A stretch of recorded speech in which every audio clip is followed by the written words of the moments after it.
All right, welcome back everyone to another episode.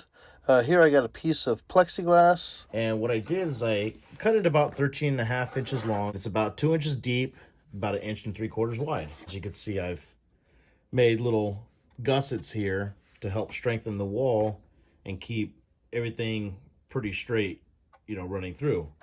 Now, is there going to be some flex in here? Probably.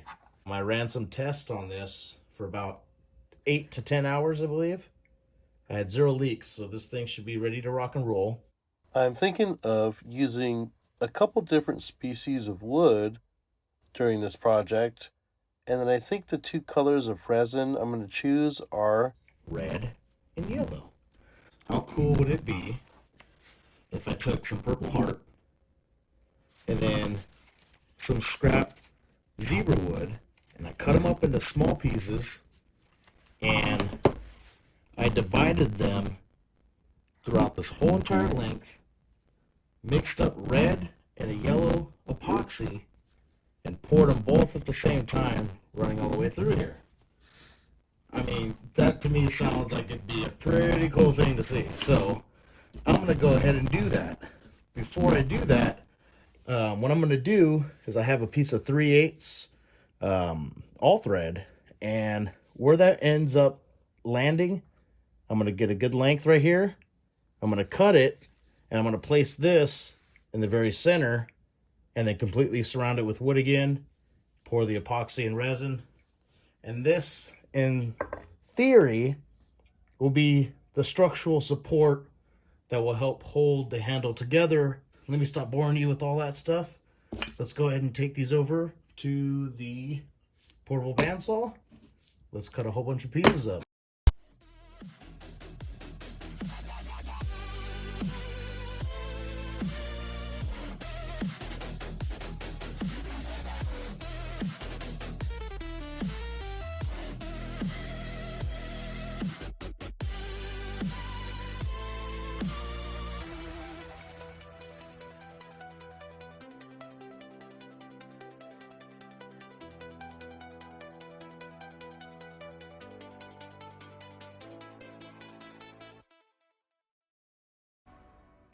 Pretty much got the Purpleheart on one side and the Zebrawood on the other. I got the all thread running right through the center.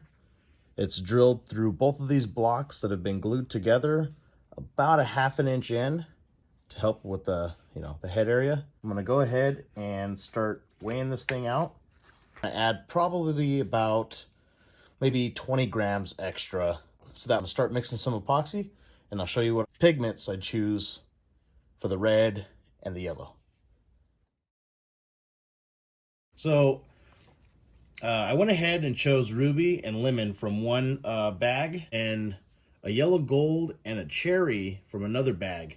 These happen to be two different types of companies. Both products are excellent, do not get me wrong. What I will do as a compromise for both, because there is some discrepancies here, the lemon is going to be chosen because it's a little bit more on the yellow side.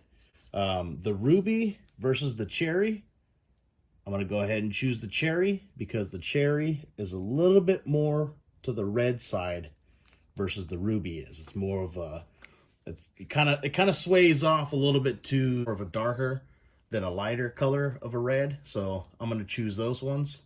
I'm going to go ahead and mix up 100 grams of resin for yellow and 100 grams of resin for cherry.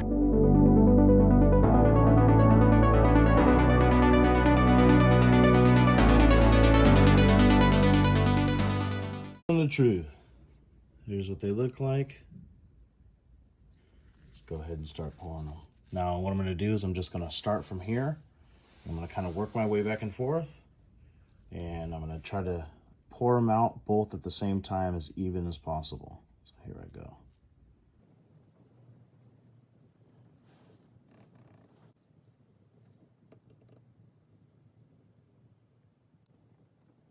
Oh, that was a lot harder than it looked. Oh my goodness. I always get so nervous on stuff like this sometimes because you never know what can go wrong at the moment you're pouring. So I should have plenty of material to work with. Now I'll go ahead and move this around a little bit to kind of help vibrate it and bring any possible bubbles to the surface. So just like I planned, got a little bit of yellow coming in right there. Not a big deal. But you got the red where the purple heart is. And then you see the transition to the yellow. And then, boom, the yellow where the actual zebra wood is. So this should come out absolutely gorgeous when it's done. But hey, you know what? There's a lot of stuff that can happen in the next 48 hours. So I'm gonna go ahead and set this in a safe spot, let it cure, and then in the meantime, we can start doing the hammerhead. All right, guys, this is probably completely unnecessary, but right now, just to be on the safe side, I went ahead and I put a couple of ice cubes in 4 Ziploc bags around it just to help reduce the amount of heat coming off of this, because I don't need the plexiglass to start to warp during its curing process.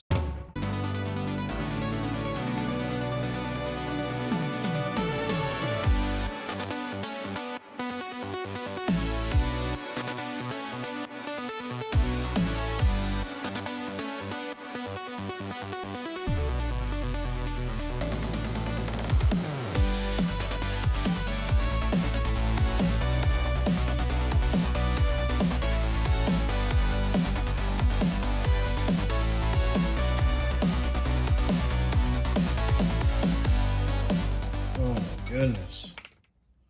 Thank gosh, this stuff was flying off like shrapnel. Look at this mess. Jeez. Thank God I wear a good face shield.